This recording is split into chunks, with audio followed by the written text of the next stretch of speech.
Did you guys hear about Brandon Nimmo's sledgehammer? No. I saw it. Kratz, you did? I saw it on deck. Okay. Here, Todd Father, I'll get a live reaction from you. So get your phone out. Go to Foul Territory Twitter. It's one of our last few tweets. And you can see what it looks like. Later, you can listen to the report. The Mets sideline reporter, Steve Gelb, who I think is going to join us somewhat soon over the next week or two, was talking about how P. Alonso does it, and now Nimmo's doing it. And Nimmo was making sure that he was allowed to have it in the on-deck circle. I mean, kind of a weapon. But you definitely can. It's weird looking to see a dude just swinging a sledgehammer in an on-deck circle, but it's also very lumberjack baller. Kratz, I like it. It seems like something that you would do. Yeah, when I was with the Phillies, they had a piece of rebar, like a thick piece of rebar. And Big Piece, Howie was the one that would just he would just swing that John around. It was hefty.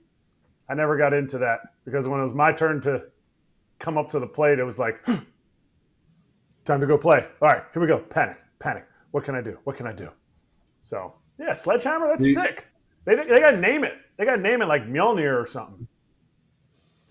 The only way to use that, you have to swing down with it. You can't swing up with that. It's too heavy. So it actually makes me happy knowing that there's still Tom Amansky and drill swinging down, chopping trees. So I appreciate that and respect that, Kratzy.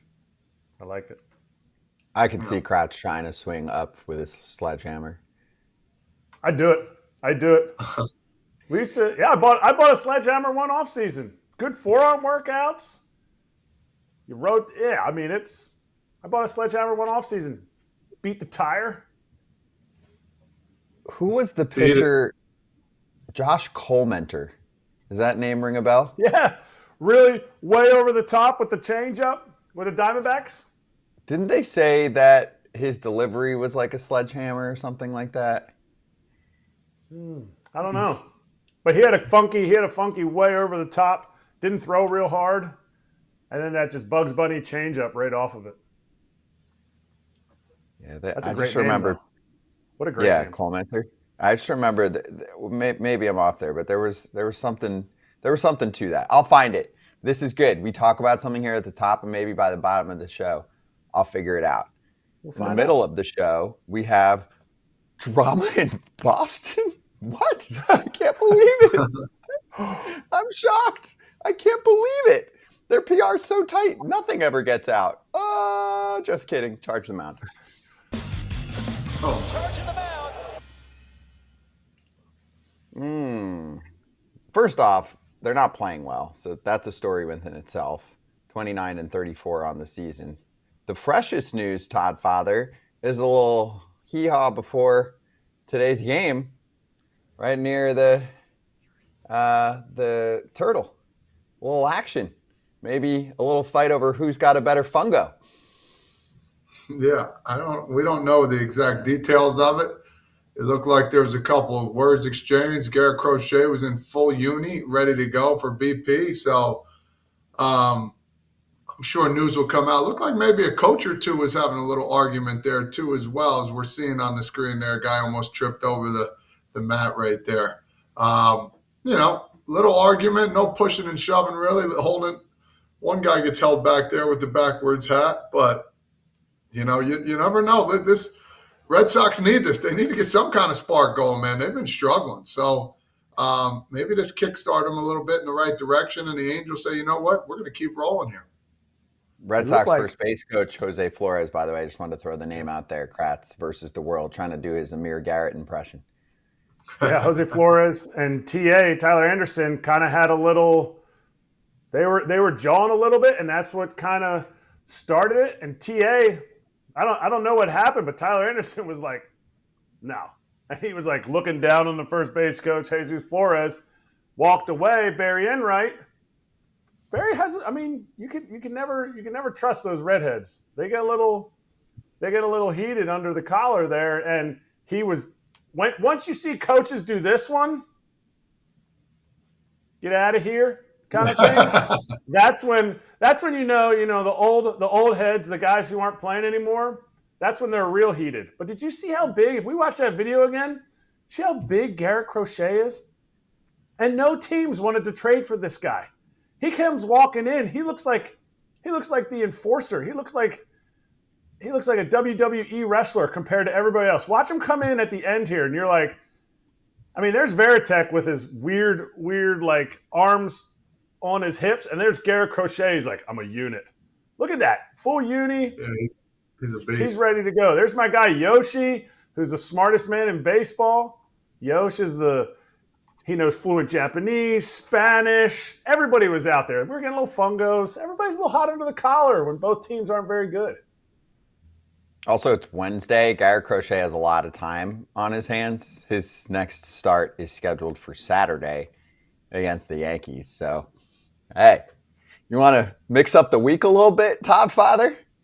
Get involved, a little pregame. How you doing? Hey, that's what's going on here. They need it. It might happen on our show every once in a while. Kratzy keeps acting up, we might have to have a little hoo-ha here. So just be careful, Kratzy. Keep your mind straight and narrow, all right? Get the mustache off. Thank God. That was a big plus for you. So we're good to go now. Let's put it this way. If you're not hiding away in some hotel, it would be over with. We wouldn't even need to talk about it. You'd be bleeding, and then we'd have to take a commercial break, all right? All right. You're not in my weight class, Todd. You're not even in my weight class. Mustache or no mustache. Trimmed up face for your Yes Network time. You're not in my weight class. You're like a B league fighter. All it takes is one though. Just one of these. Break that broken thumb of yours. See how nasty he gets, Scott? When we're having fun, he gets a little nasty. This is how it starts. On a Wednesday afternoon at Fenway Park, you're like, we're not playing well. Other teams like, we're not playing well either. Want to fight about it? Okay. That's what's happening right now. Let's get into the Sox. So we'll roll a few tweets out here. Let's start with Chris Cotillo about Alex Cora, Sox manager, said he had a different tone and a pissed off one and said, we're not getting better. Okay. And we've got Rob Bradford with a quote from Brian Bayo. I feel like we have to make an adjustment. Asked what adjustment? Win. That's definitely a good call. And then this is the positive news. Yeah. Alex Bregman has been out now for a week and a half or so with the strained right quad. Apparently his recovery is going at warp speed. No timetable, but it's a quicker recovery than expected. They could use an Alex Bregman right now because here's the difference for me, Todd Father. The team is not living up to expectations, I would say, in any category. But the defense lately looks atrocious. And I know Alex Bregman back's going to help that. Oh, 100% it's going to help. And, you hear some quotes nowadays from some people that, you usually get the quotes that are like, yeah, he could be out for, 10 days to, 10 to 15 days. And next thing you know, he's 60-day. Warp speed. That means you're almost ready to come back. I had Jazz Chisholm last night after the game said, he feels superhuman at third base. Like some of the quotes, I think, they're funny, they're candid, they're exciting because, they have a good game. But these, I hear warp speed. That's great. We'll see you next week. You know what I mean? So you always got to be careful what you say. I mean, a quad is, it's a tough injury. Anything is really a tough injury if you want the truth. So that can only mean good things for the Red Sox if that is really the case. I mean, if there's a way that Alex Bregman can increase his value while he's on the IL, this is it. The team struggles. But my thing is, this just shows the Red Sox, they need Bregman. They're struggling while he's gone. He's an upgrade at defense. I know he had a few errors early on at third base, but he brings something to this team, and it's exactly what Bayo said, winning. You have a guy on the roster that plays every single day. He has done it his entire career except for 21. I think he missed like 60 games. He's a 155 starting guy at third base. They need him every day in there, and this team really show that they have leaks and holes without him, but he was helping keep this team afloat. To me, they might still just be a 500 team. So all this drama might be because they think they're better than they really are. Do you think they're better than they think they are? Todd Father, I mean, you get to lock in on the AL East. What are you seeing? I mean, listen, I thought they were going to be a lot better than where they are right now. Honestly, I thought they were going to be better. I thought they were going to be number 2 seed in the AL East. I thought they were going to make a wave, even make a wild card. Right now, it's not looking good. I mean, even, we've talked about it earlier with this pitching staff. It's not a bad pitching staff at all. Like, with the names they got, it's just there's one day they're doing good hitting, the other day they're doing good pitching. Like, they're not putting it together, and they're making so many mistakes. And I think that's the biggest issue, the mistakes, the silly mistakes, the errors. And, I'm Alex Cora. I'm not happy either, man. Yeah. What's one adjustment you can make? Win, of course. Yeah, the biggest one of them all. Yeah, you got to do the little things. So maybe it's time to go back to the drawing board.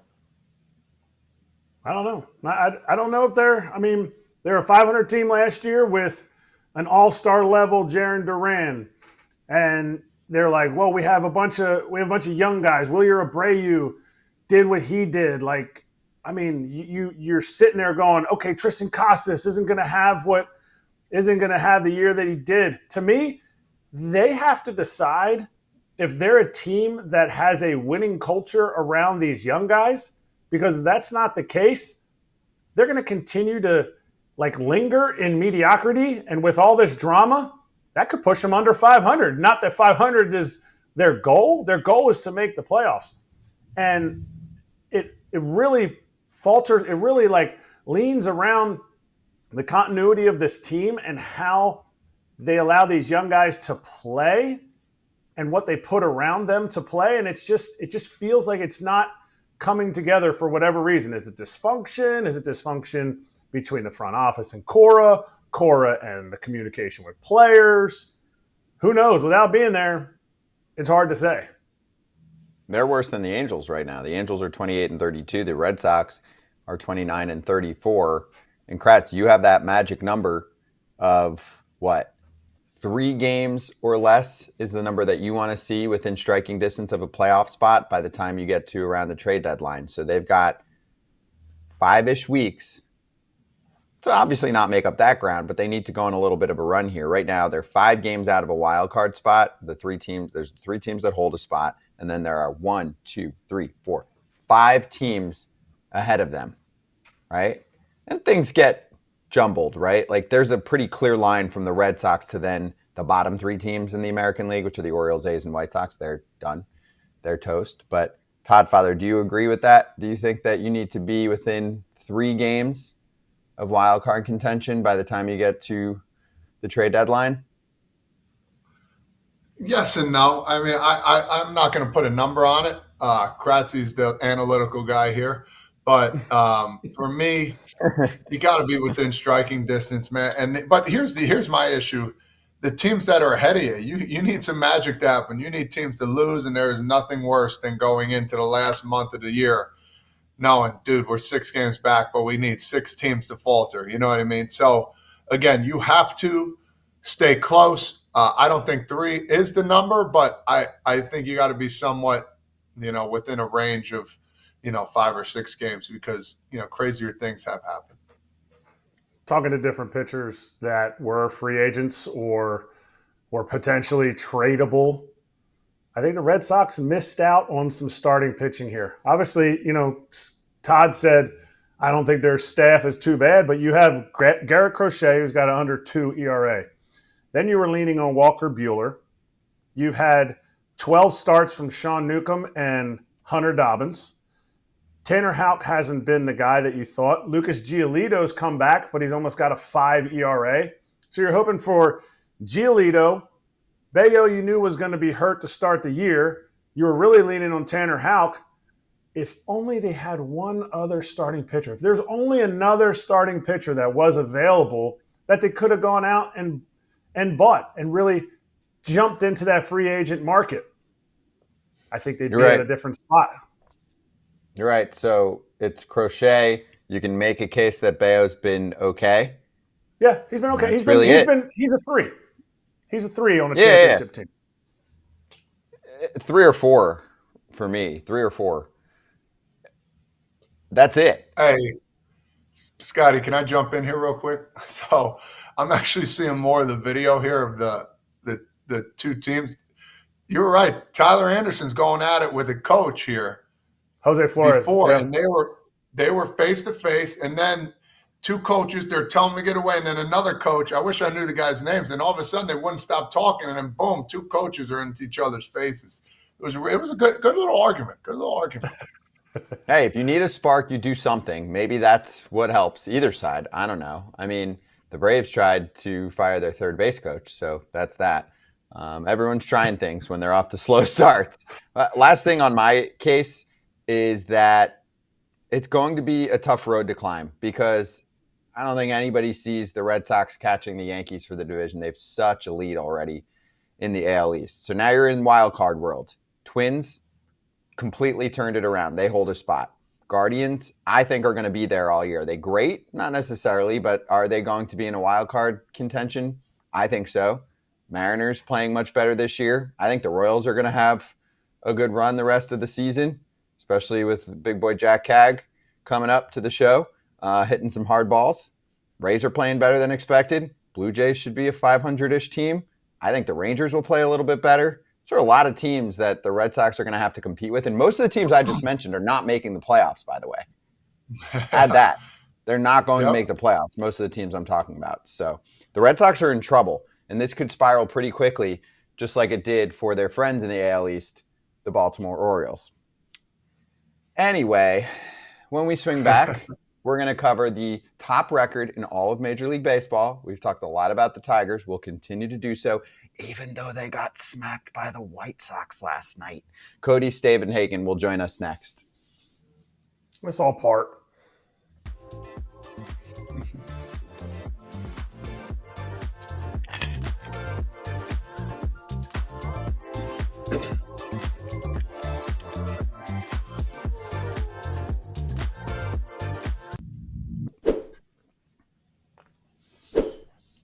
Okay, here's the deal. We've been talking about it all week. We want to make sure we let everyone know that we're on this platform. It's cool. It's free. It's a way for our community to all connect on a 24/7 basis. Obviously, anytime you've got a thought, you can join ChatBCC. Super simple sign up, takes 10 seconds. Todd Father did it this morning and threw a post out there. The reason I'm mentioning it also is because we're going to try and do more for the people segments. Those have been heavily requested, which is basically just Q&A. Trade deadline season coming up, that whole deal too. Of course, we want to just make sure that we're answering as many questions as possible. And they could be a little far-fetched. As long as you keep it PG-13, we're good. So anyway, I have a post in the host chat, and it's just calling for questions. We'll take a bunch of the ones that have been put up over the last 12 hours. But even right now, if you're watching this and you give us a fresh question, we'll go there and we'll bring it onto the show. Obviously, we're not going to bring 40 questions onto the show right now in a segment, but we're going to try to go through as many as we can. So anyway, Todd Father is now in the mix on ChatBCC. Talk to me, baby. Let's go. Can't wait. Can't wait to hear what people got to say. Nicely. Be nice, okay? Because I'm a nice guy. He is, except to Kratz. You be nice to Kratz, but Todd Father is not nice to Kratz. We'll let the stepbrothers fight it out. Anyway, foulterritory.chat is how you can get in there. Very, very simple. There it is. Head there now, and you can chat with us during the show, ask questions during the show. The whole deal. Coming back with Cody Stavenhagen, we're going to go over the Tigers. If you have a Tiger question, Sean Michael, the diehard, I know he'll have one. Go for it, and we'll talk to Cody. He does. He also said, hey, don't sleep on the Yankees and how they've had collapses in second halves of seasons. I'm like, I'm good. I don't see it this year. Let's check why that happened too. Each of those years, there's things behind it. The only thing I'll give everyone is obviously something that would affect any team if they were this reliant on one player. Aaron Judge is the MVP of baseball right now. Obviously, if something happened to him, we can have a different discussion. That happened a couple years ago. They fell off. No shit. But aside from that, I think they're good.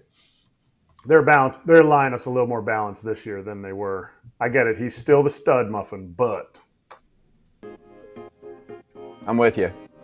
More dangerous playoff lineup in my mind. factual.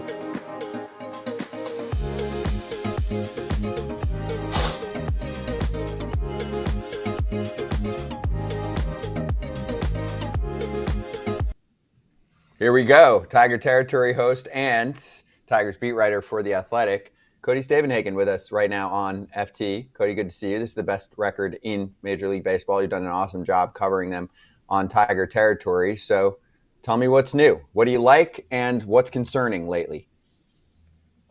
It's been hard to have a lot that falls into the concerning category. I mean, the Tigers have been so good all the way around. Now, that doesn't mean they're perfect. There are a couple things we can talk about. I think the bullpen over the past 2 weeks to a month has maybe been the one area that's been leaking a little bit of oil. I'm sure we're probably going to ask, what do the Tigers need at the trade deadline? A high-octane swing and miss reliever would seem to be something that could help the Tigers. It's a little bit of a ball-and-play bullpen. They rank toward the bottom third in terms of at least strikeout percentage. Not necessarily a lot of swing and miss, even though there are some really good arms. But Tyler Holton was such a big part of the team last year. He hasn't quite been what he was the past 2 years. So the bullpen is one area. But in terms of what I like, I mean, gosh, what's not to like? Even, you're seeing the team have its starting pitching depth tested a little bit with some guys in the IL, Reese Olson, now Jackson Jobe.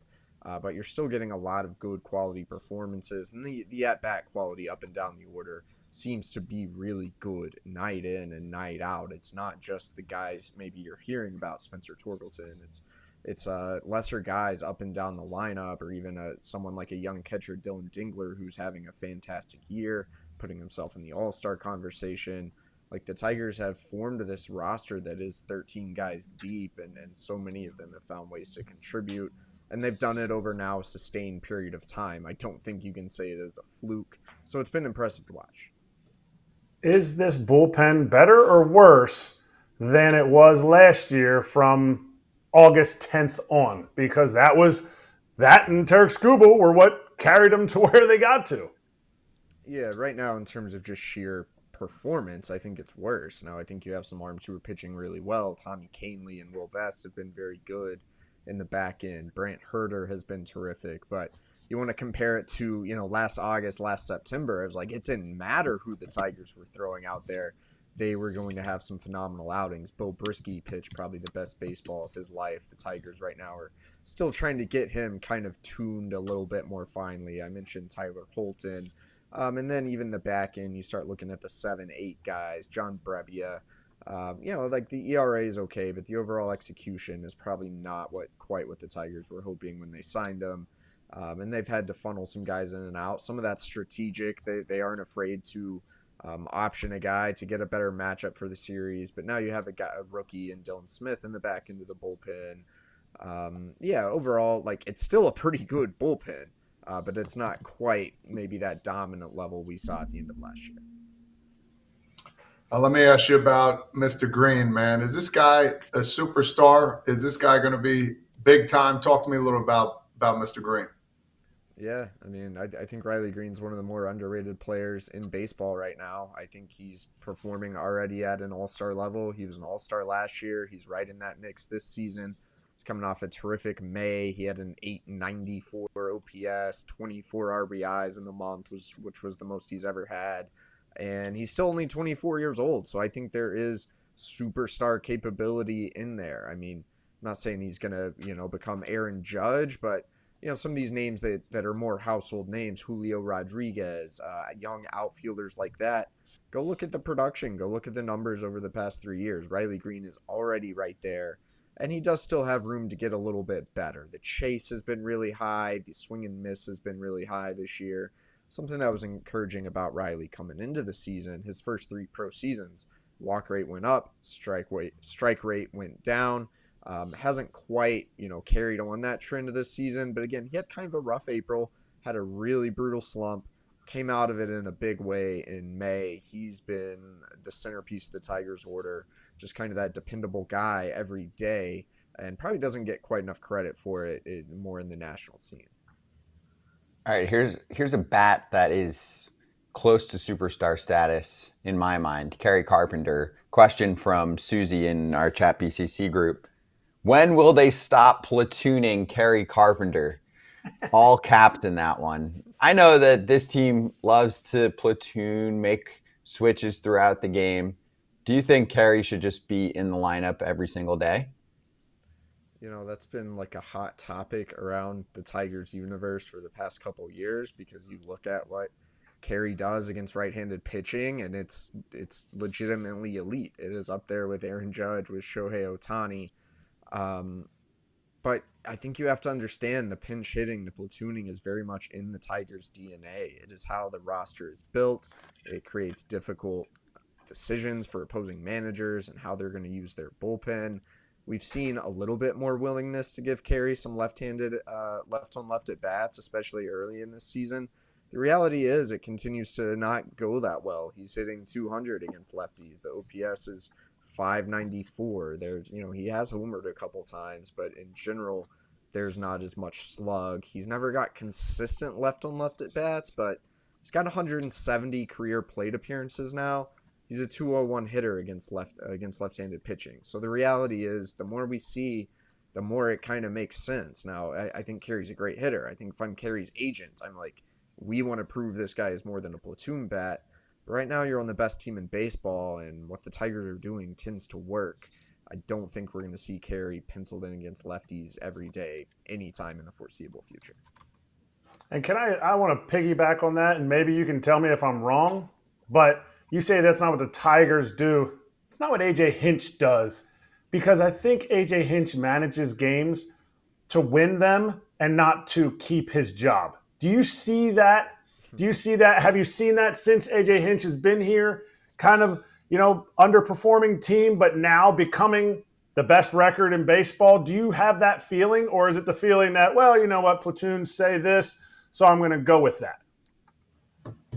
Yeah, that's a good point, Eric. And I think there is a difference from just kind of plug and play numbers to, like, AJ's really trying to create pressure and in-game decisions and really stressing the other dugout. You can dive deep into how he constructs his lineups, why Kerry Carpenter was hitting leadoff for a good chunk of the season until Parker Meadows got back. It was kind of to create a decision point. The third time around the order, Kerry's up again. Are you sure you want to stick with that right-handed starter who's having a nice game? And we saw it lead to some favorable results. In a way, it's like an aggressive style of managing. And it's kind of just now getting recognition, but AJ has done a lot of this for his entire time in Detroit.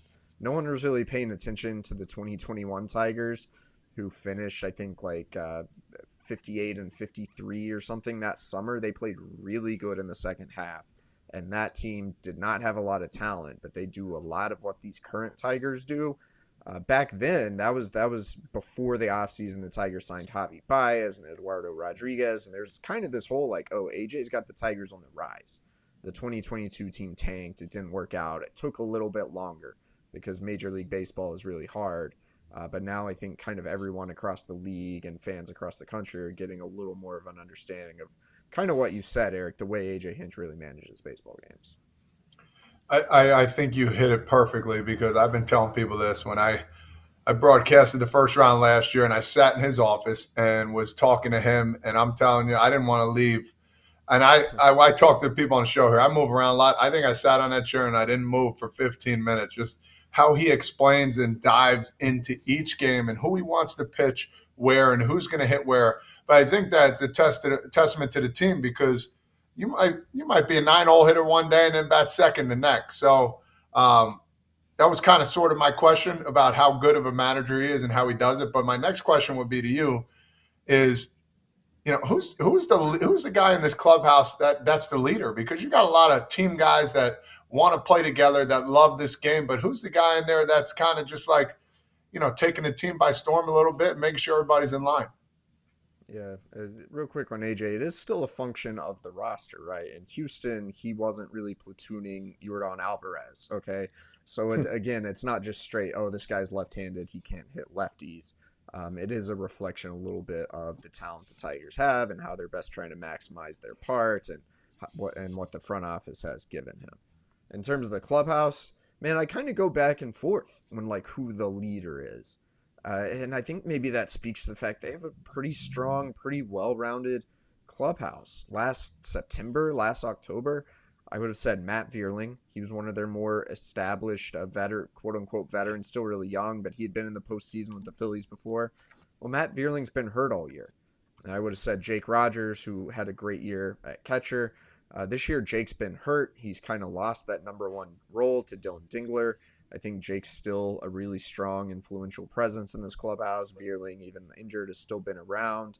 You've kind of seen, I think, some other guys take on that mantle. I think in the dugout, like who's the most hyped every day, that's probably Riley Greene. I mean, he's locked in, he's loud, he's cheering. But Gleyber Torres, I think, deserves a lot of credit. He was the veteran guy the Tigers brought in this winter, and you can just kind of feel the stabilizing presence of Gleyber.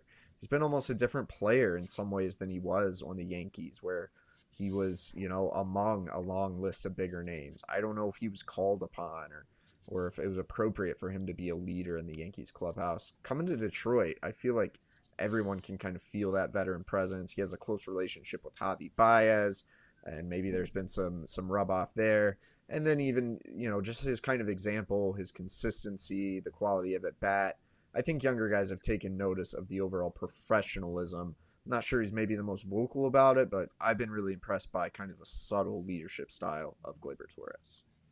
You brought up Dylan Dingler, and as a catcher, I'd be remiss to not talk about him here.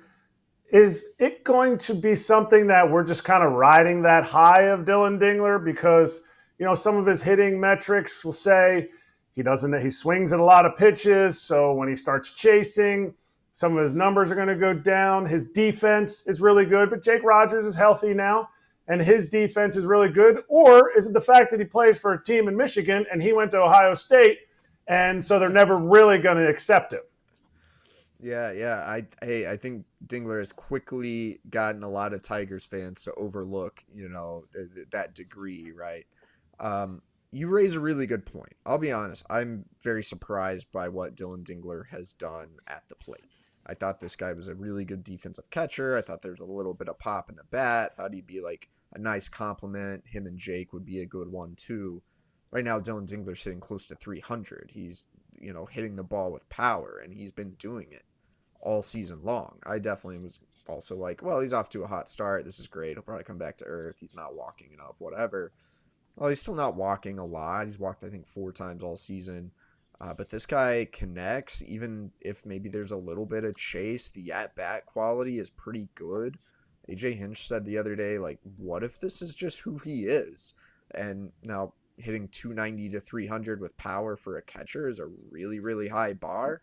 If you're not Cal Raleigh or until this year Adley Rutschman, like, that's a hard thing to do. There are not many of those guys. But I think Dingler might be for real. Like, I think this is going to be one of the better hitting catchers in the game. We've seen it for nearly half a season. I'm starting to be won over that, like, it's not just a fluke. He can really produce at the plate. On the same token here, All-Stars, the ballots are just coming out. Do you think you should be an All-Star consideration? And who else on the squad do you think should get a consideration as the year is going forward here? Yeah, it's going to be really interesting to see because the Tigers, I mean, they have the best record in baseball, so it's well-deserved. They have a long list of all-star candidates. Tarek Skubal, I think you can count as a lock. You just go look at numbers among AL second baseman. I think Gleyber Torres might just be a lock. Dylan Dingler, really compelling all-star case. I'm not sure enough people realize it yet. On Fangraphs, I think he's third in wins above replacement when it comes to AL catchers. Baseball Reference, he might be second, so he's behind Cal Raleigh, who should be the all-star starter. And it's kind of Dingler and Carlos Narvaez, and if we're just going on strictly merit and not fan vote, whoever has the better June, might be deserving to be an all-star. Dingler is right there. That's how good he has been. You look across the diamond, Spencer Torkelson has a great case. Riley Greene, we talked about. He's playing it close to that level. In the bullpen, I think Will Vest, Tommy Kahnle have cases. Casey Mize has a good June. He's got a case. There's some guys who have cooled off a little bit. Zach McKinstry, Javi Baez, who even 2 weeks ago we would have been like, they're all-stars. So I think the Tigers are like I think Skubal and Torres are locks. And then it's like, well, what could the total number of guys be? 4, 5, 6? Like, seems entirely possible. There's a little bit of baseball left to play. We'll see how much the fan support kind of rallies around these guys, but a lot of dudes playing at a really high level. Cody, which team in the division do you think is the biggest threat to make a run at the Tigers for the AL Central at some point this season? I mean, obviously, if we talked about the Tigers even for another couple months into last year, we'd be like, yeah, they pretty much suck, but they traded away some dudes at the deadline. It is what it is. So a lot can change in the next couple months, right? We can go to August and you could be like, oh, wow, this team really came on strong. Which one do you think that could be upside-wise? Yeah, it's hard to say. The Guardians are just so pesky and scary that you never want to write them off, although the run differential would hint that maybe things aren't necessarily going to correct for them. So I'm not writing off the Guardians fully, but I think if I had to choose one team, it would be the Minnesota Twins. Like, they've played pretty good baseball without Royce Lewis getting going at all. The high-end talent and the pitching in Minnesota is still there. I think if there's a team that could really catch fire, I'd go with the Twins. One more for you. What about the Royals? Do you think the Twins and the Guardians are a step ahead of the Royals from what you've seen so far? My counter is, I don't feel like we've seen the best baseball from Bobby Witt Jr. yet, and now you have a guy that just came up who could hit and be a 40 homer power threat in their lineup right from the jump. Yeah, we'll see. I mean, there are a lot of young hitters who struggle, and I think Jack Caglianone's going to have a terrific career, but like, is he going to turn around their season instantly? I just wouldn't want to put that on any young player, on any team. But yeah, if you would have asked me in February, like, who is your AL Central favorite, I think I would have said the Kansas City Royals. And so you're onto something, Scott, in that they haven't really played their best baseball. Maybe Bobby Witt hasn't even played. Salvador Perez hasn't really caught fire yet. Some of the numbers aren't necessarily the most encouraging thing for the Royals, but yeah, that's still a good team that maybe hasn't played its best ball yet. I think that's a totally fair argument. Cody, one last one. We've talked all this. The Tigers have the best record in the American League. Yes or no? Or, yeah, are the Tigers the best team in the American League? I think so. I mean, I think they're the most complete team right now. It's hard to say they're better than the New York Yankees based on the names, based on the talent. But you start talking about the pitching, you start talking about the depth, you start talking about what could happen at the trade deadline. I feel like the Tigers right now are the most well-rounded team in the American League. They just got Parker Meadows back, and he's a pretty dynamic, electric player, Gold Glove caliber defense and center field.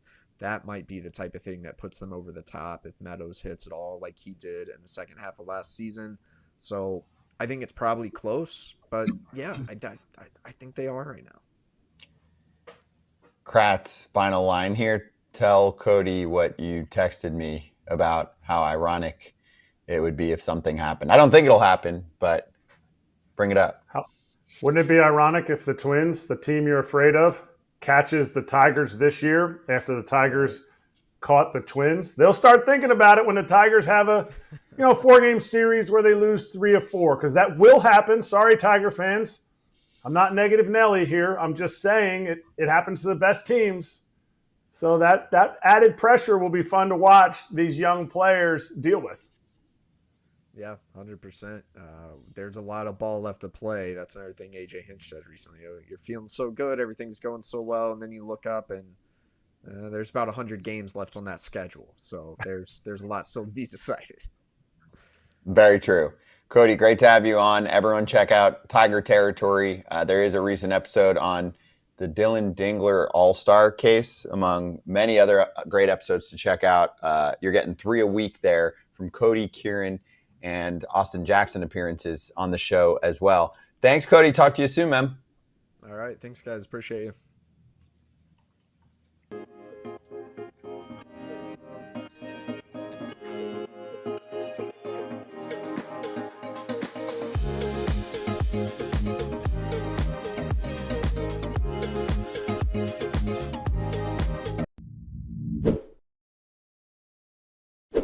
FT fan by now, you know if you're buying, selling, trading, collecting cards, Arena Club is the spot. We've been talking about them all season long, but I do want to focus on the slab pack experience, Kratz, since you've been ripping some slab packs digitally. And what happens? I mean, as a kid, you wanted to rip open the packs. How can they do this digitally? Oh, baby. This is exciting. How the graphics come out and everything. And oh, yeah, the card that you pull, you can actually get that, John, physically. So it's perfect. It's all in one place, and it's a super exciting experience.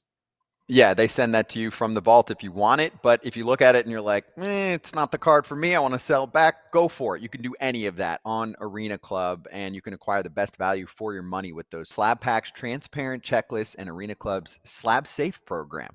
Right now, you can get 20% off your first slab pack or card purchase by going to arenaclub.com/FAL and use code FAL. arenaclub.com/FAL. Use code FAL.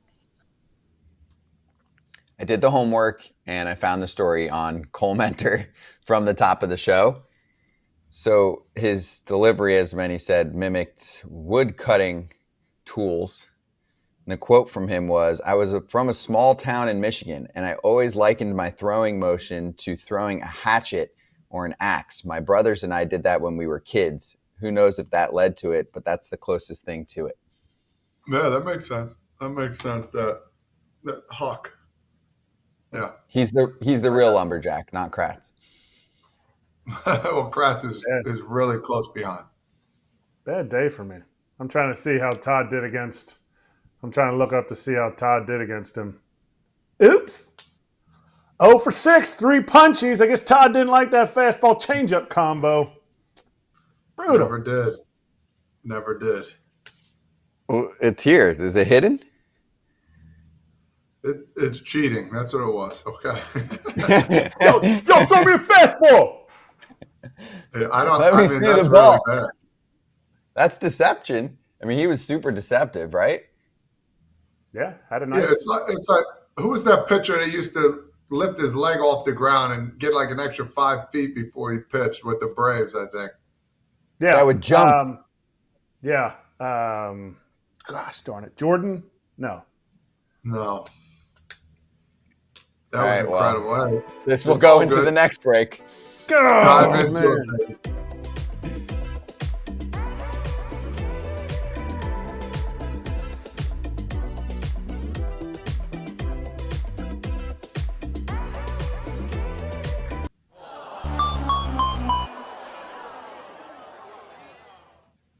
Hate to be the bearer of bad news, but injuries do suck. Let's get to a couple of them. Hunter Greene has had the issue with his groin that landed him on the injured list, and he left yesterday's start with issue with that groin. So, Todd Father, I would say this is a disappointing year so far for the Redlegs.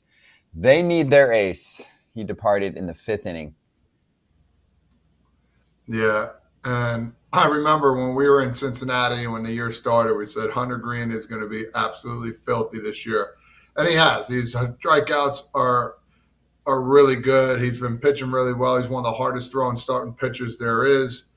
And it's not even his arm, too. And that's the biggest, man, he's had some shoulder problems. He's had a little arm problem here and there. But groin, and you need your legs as a pitcher. So this is hopefully it's one of those where it's a quick 15 days, but there's no such thing as a quick 15 days. But yeah, they need him. They need him, and they need him for the long haul, too, as well. They got to get going. Yeah, 15 days for a pitcher is scary canary because, you always have to think of it as, even if he takes a week off of throwing to let his groin heal, 7 days off, you're ramping it up. You have 7 days before you're ever even allowed to start throwing off a mound. And you're not just going to go, okay, 14 days. I know you only threw for 7 days. You haven't thrown off the mound. Get right back out there. It's tough. 15-day DL where you're not throwing. It all depends on how many days he's throwing or not throwing. And if he can keep throwing through this, just to keep his arm loose, keep his arm strengthened, it's one thing. But you never want to see this, especially with a young guy that took 2 next steps.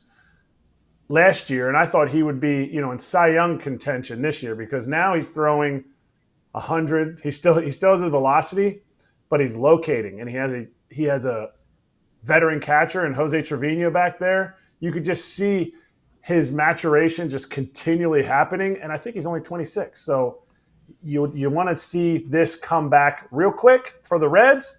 You don't want to see this at all because they have no grace period of where to be able to fall back on injuries like this. They're already playing from behind. Yeah, it's been a pretty flat start for them. They're still in the mix. They're a good win streak away, but this is not what they wanted out of the gate. The Brewers actually in the division have made quite the run. I know the Reds took them down last night, but the Brewers have like 10 dudes on the IL waiting to go. Logan Henderson, who has looked nasty for the Brewers, got optioned because they didn't have space for him. And obviously he's got options. But anyway, playing to that point, one guy who we've been waiting for because I think we really like the way he pitches and dominates with the fastball, and he's been out for a while, Brandon Woodruff. Comebacker Kratz got bopped on the elbow. So contusion, fancy word for Bruce. Hopefully he's okay, but we'll probably set him back a little bit. We haven't seen him since 2023. I'm hoping, obviously, that the x-rays come back negative, but the video was not good. He threw the pitch, and he kind of turned, and it caught him on the elbow. And, Todd, however far the ball bounces and what direction, how hard it hit you. The third baseman picked it up all the way up against the fence past third base. Like, it made a direct 90-degree turn off of his elbow. You hope he's okay. It's his pitching elbow. I'm going to be the eternal optimist on this. Maybe he needed a little bit of a break. He's been throwing consistently, and sometimes these rehab assignments, while they seem long for fans, for a pitcher coming back from a major shoulder surgery, maybe this gives him a little bit more time to get that shoulder super strong and he's ready to go when he comes back. Yeah, but now you have something else to worry about here a little bit with the elbow. And again, it was a big bounce off that elbow. You don't see it go that far too often. So that means he must have hit the bone flush, and, we're hoping and praying that that's okay. No rush at the end of the day. Make sure that's fine. Make sure the shoulder's fine.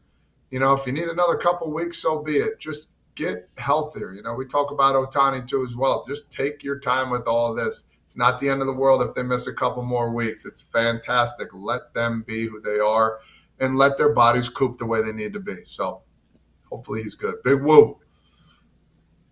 Yeah, their rotation obviously has Freddie Peralta at the top. Quinn Priester and Chad Patrick have been pitching really well for them. Quintana's back this week. Aaron Savali's been pretty good lately. And, remember, they still have Tobias Myers, who was, I think, probably their most consistent starter, not number 2 maybe last year to Freddie, who's at some point going to come back up for them. There's quite a few names there with the Brewers rotation. They're actually in a decent spot. Obviously guys go down, but they've got fill-ins. So I think they're still a very dangerous team. Let's swing back. Let's go over the Yankees and the Mets. Deesha Thosar joining us next on FT.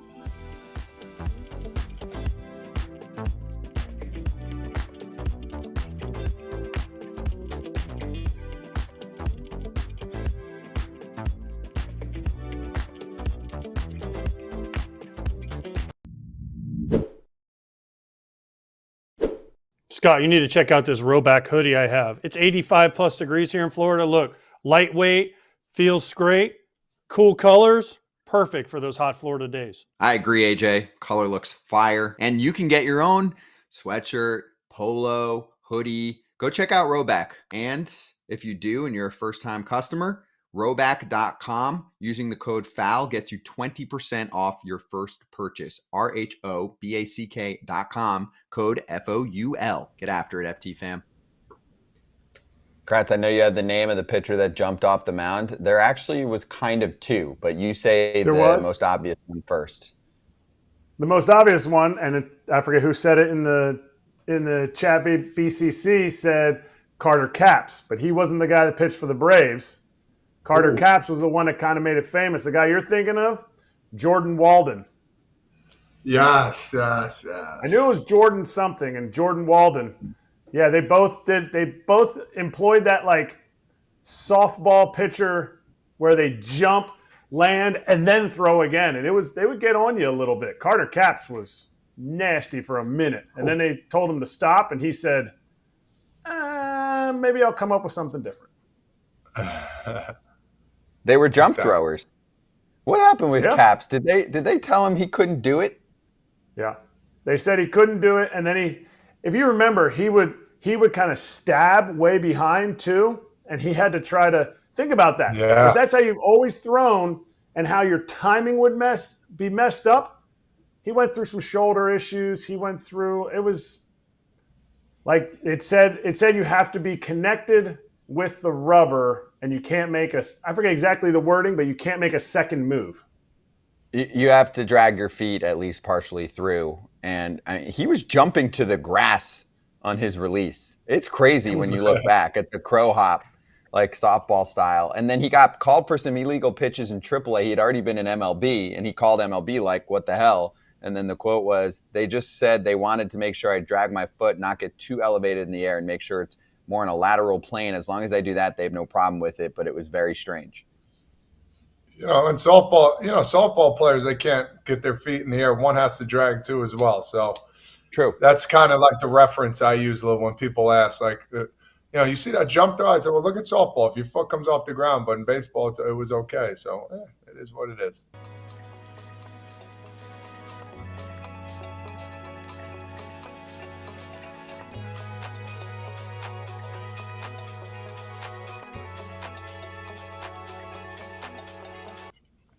Fox Sports MLB reporter Deesha Thosar back on FT with us. Deesha, good to see you.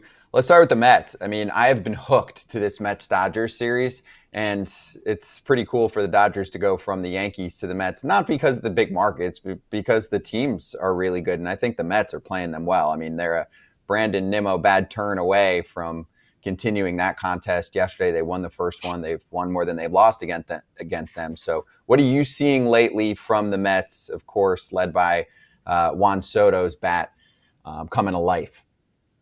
Yeah, what's up, guys? Good to see you, too.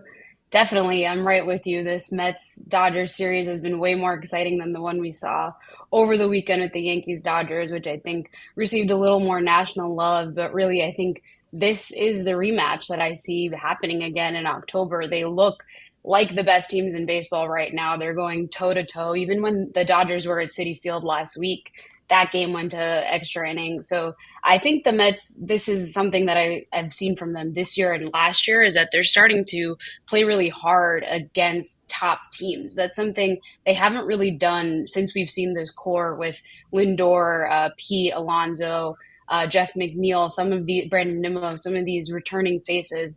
That used to be kind of a struggle for them. And now, I mean, they're really rising to the occasion. And I think that it speaks to their mentality in that clubhouse. They feel like they have an edge now. They kind of have accepted even internally that they are a top contender. And I think that goes right back to last postseason when they went all the way to Game 6 with the Dodgers, and we're kind of just seeing it carrying over.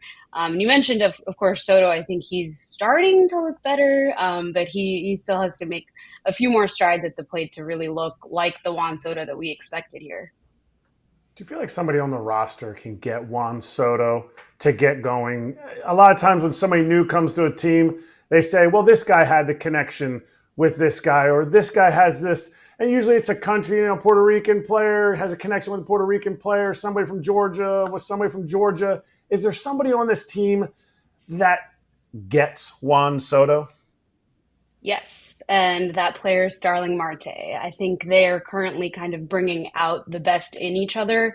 Even Marte, I think he's just playing harder this year, having had a double groin surgery too last year, and coming back to kind of being this really productive hitter is not what I expected. I thought he would just kind of get some reps at DH, but I think he is showing up and showing out alongside Soto. And we know going back years, there's kind of been these conversations with Marte and Soto at the All-Star game. You can kind of see that Marte's trying to be friendly with Soto, maybe try to convince him to come to the Mets. It finally happened. I think he was definitely one of the driving forces for Soto. And they are really friendly even in the clubhouse. Even when I'm talking to Soto at his locker, Marte's always coming up behind and kind of joking around with him. And they're kind of stuck to the hip. So I think Marte will help Soto kind of get out of this funk, kind of maybe get out of his head.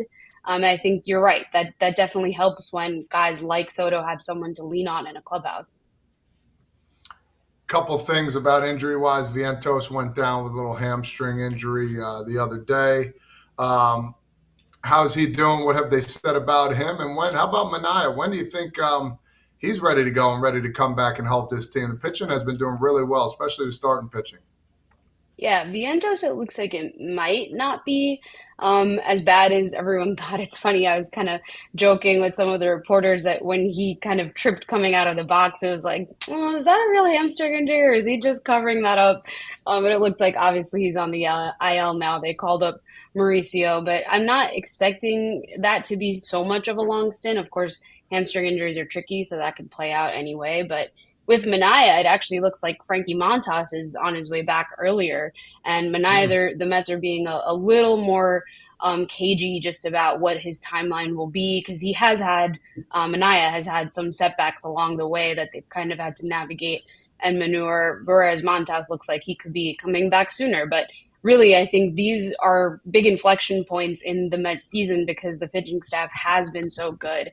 And I think just adding another arm in that rotation, not that it'll mess it up, but they are going to have more adjustments and a new arm to adjust to rather than the flow that they've started here with. So I'm definitely interested to see how this plays out when they start to get healthy again. And they're especially overperforming what we all expected at the beginning of the season, that pitching staff. Okay, is Frankie Montas just automatically put into this rotation? I get it. He got a lot of money. And in New York, money doesn't mean that much. It's about winning. But his track record hasn't been that great. Do you see him going automatically right into a rotation that has been a strength of this team? And if he does, when he struggles for 3 starts, is that his leash? Is it 5 starts? Is it the old, well, we'll see, it'd be a good problem to have, extra depth? Because I haven't been convinced with the Frankie Montas since he's been traded from the A's to the Yankees years ago. Yeah, I think you have it right. I think I would kind of caution those sort of narratives now with any arm that joins the Mets because of what they've been able to do with guys, especially like Griffin Canning, who gave up the most runs in the AL last year, and suddenly he looks like a star. And another guy like Clay Holmes, where there were question marks around whether he could turn into a successful starter after being a closer, and he's fully excelling at Citi Field. So I think I'm very, very interested and fascinated by how this Frankie Montas turnaround will go. I think they are going to give him a longer leash just because of that contract. But I really am not expecting it to go maybe as poorly as it has in the past for him, just because of pitching coach Jeremy Hefner has really seemed to find a flow and a groove and understanding that works with this staff. And he has other guys to rely on, and he really does. Frankie Montas just in person has looked very enthusiastic, very excited to jump back in the rotation and pitch for a competitive first place team. So I think all of that is going in the right direction. I think fans do have to be a little wary that he might be a little slow to start here, first few starts, but it could shake out to be a good thing in the end. Trade deadline is looming. What do you see the Mets doing, if anything, as it gets closer and as they keep getting better and better? Yeah, I think last night was a really good example of what they need to do. This just struggling these last few games against the Dodgers of Carlos Mendoza doesn't really know what buttons to push with that bullpen. So they definitely need to get a power arm to supplement Edwin Diaz, who has looked great this season. That was really his blown save against the Dodgers, really his bad start in a long time. But I think they definitely need bullpen help if they're going to be this competitive with the Dodgers and have a lead to go into the 9th inning and back to games. They have to be able to lock that down. So that is a definite need. Beyond that, I really haven't seen David Stearns making huge aggressive moves at the trade deadline, and I think that follows the same pattern across the league. Ever since the expanded playoffs, teams think they can get in, so they're not exactly in a rush to do a big sell-off. So I think really the market hasn't developed yet. It'll probably start to in the next few weeks. But right now, the biggest concern I think for the Mets is definitely bullpen help. Okay, bullpen. Let's go right across town to the Yanks. Devin Williams got the save last night, right? All is good. Or is New York, the Bronx, still up in arms about Devin Williams making it a nail biter? Why can't we have Mo back? Because Mo's not real. Mo was a robot. Is Devin Williams going to need the 6 to 8 weeks that Luke Weaver is taking till he gets back to get healthy? Is he going to need to have a perfect 6 to 8 weeks for Yankee fans to be enamored with him again? I think so. I think definitely for Yankees fans to kind of just accept that Devin Williams is even pitching well these last few weeks. It didn't really matter to them until he was put in the closer role like he was last night. And he even struggled there for a little, but really that was, I thought, just a really, really tough at bat for him. And he pulled through, Devin Williams. So I think, I don't know how long it'll take really for fans to accept that this is the direction they have to go. This is what they got Devin Williams for in the beginning. But I think internally, the Yankees have handled it absolutely right. I think he's had a confidence boost over these last few weeks. And I think credit to Devin Williams. He's really responded better than anyone could in this situation. I mean, he's under a lot of pressure after struggling in the Bronx, getting booed, consecutive bad outings, to now just kind of saying, hey, I'm going to accept whatever role they put me in. Very opposite, right, from what we've seen in Boston with Rafael Devers. I think this Yankee team is just very, very hungry to get back to that World Series and win it. And they will do whatever it takes to get there, even if that means guys have to switch around. If Weaver comes back, even if Devin Williams had been dominating to that point and Weaver wants to take back that closer role, I really do not see Devin Williams having any issue with that. And that's the right mentality to have in a clubhouse that just wants to go the distance. So far, I think Yankees fans are going to be maybe the Yankees' biggest hurdle in kind of accepting the role, but they're doing it right within. All right, I have to make a correction. I said 6 to 8 weeks for Luke Weaver. The report is 4 to 6 weeks. So sorry, Yankee fans, I'm not giving Luke Weaver a different diagnosis. But talking about changing positions, obviously the drama over in Boston, Yankee fans love the fact that Boston drama is happening. Ironically, most of that drama is at third base, where Jazz Chisholm said exactly what you just said. I just want to win. Is that a way to enamor Yankee fans, or is it really the fact that he hit a dinger last night and that's the best way to enamor Yankee fans? No, I think that's really his attitude in that clubhouse. I've been really impressed too with Jazz Chisholm. I don't know where these reports came from in Miami that it was kind of difficult to deal with, not just with the media, but in the clubhouse. Those were all true in the setting he was in, but that is just not the case. Jazz Chisholm has been a pleasure to deal with in New York, and he really is one of the faces of this 2025 team with how outspoken he is and dynamic in the field, and he's a star. He acts and talks like one, and he's kind of getting, I think, that Aaron Judge treatment of being humble about it, just kind of taking whatever position the team wants to put him in is really the mentality in there. And I think especially with Jazz, he's been really good at third last year, so he's proving that he can do it again. He doesn't mind kind of switching back and forth from second and third, even though he had a good double play duo with Anthony Volpe. This is really the only choice the Yankees have. Their third base options are really mediocre otherwise. I think this is kind of a problem for them going into the trade deadline, depending on how DJ LeMahieu handles second base.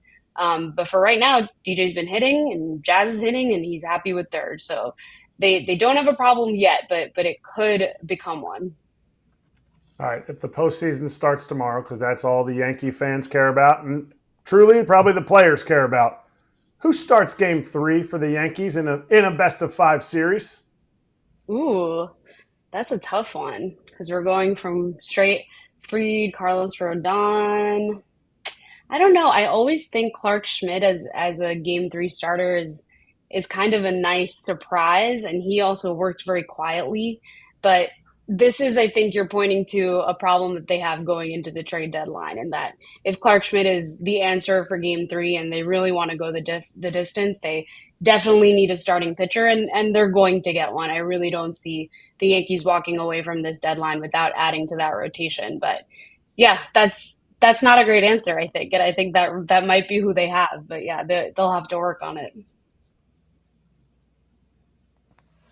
Deesha, it was awesome to have you on. Thank you so much for the time. Great to catch up. Everyone, please give Deesha a follow at Deesha Thosar, Thosar. Appreciate you. Thanks for having me on, guys. Thank you. FT fam, we'll be right back.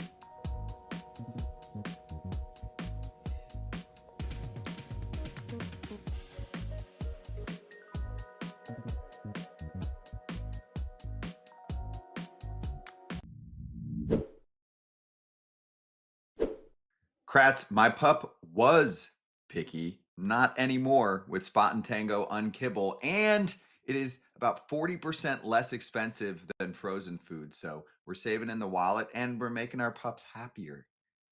Let's go apples to apples. I'm not cheap, but I don't want to waste my money on something that's good for my dog. This is perfect. Yeah, they are very excited. Both Bella, Kratz's pup, and Penelope, my little pup, for Spot and Tango. You can get your pup excited too, and there's no more guessing how much to feed your dog either. Spot and Tango creates a custom plan based on your dog's age, weight, breed, and activity level. It's a nice little survey. So upgrade your pet's bowl with Spot and Tango Unkibble for a limited time. Go to spotandtango.com/foul. Use code FOUL to get 50% off your first order. That's spotandtango.com/foul, code FOUL for 50% off your first order. Spotandtango.com/foul, code FOUL. Hey, Laz Díaz had a good night. Who do you think's the worst umpire in Major League Baseball right now? Todd Father, Andy Fletcher's gotten a lot of attention in the past week. He missed a pitch down the middle to Shohei Ohtani, and then he also got in a fight with JP Crawford, and JP Crawford is like a very mellow dude. But here's Laz Díaz getting fooled for strike 3. And there are some, you know what's funny, Todd Father? There are some catchers with a pitch like that will still try and bring it back into the zone, and it wasn't even an attempt. There was not even a frame attempt on that one. They were just like, yeah, that's a ball. Okay, that's a strike. Yeah, that's, man, that was a good foot off the plate, too. That was bad. That's really bad. That's probably one of the worst we've seen in a long time. He's got to be up there on the list for sure. That was Laz and Phil Cuzzy have a tough time seeing that backdoor curveball, and I like Phil. It gets them. Yeah, I like Laz. Laz was one of my favorite. He was my first umpire that I ever worked with in the big leagues. Who's the worst? CB is up there right now. Numbers wise, I think Laz is one of the bottom guys. And then you're having a smattering of man, because some of the bad ones are gone. I'd have to look at the numbers, but the numbers really match based on what it's none of the young guys. None of the young guys. All those guys are locked in. It's the dudes that have been there for a while.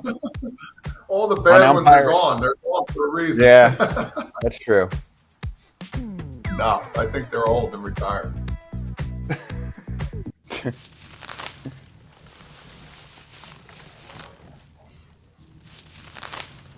Hey, you can vote for All-Stars now. So if you had a sick first 2 months, you're going to get a lot of attention starting right about now.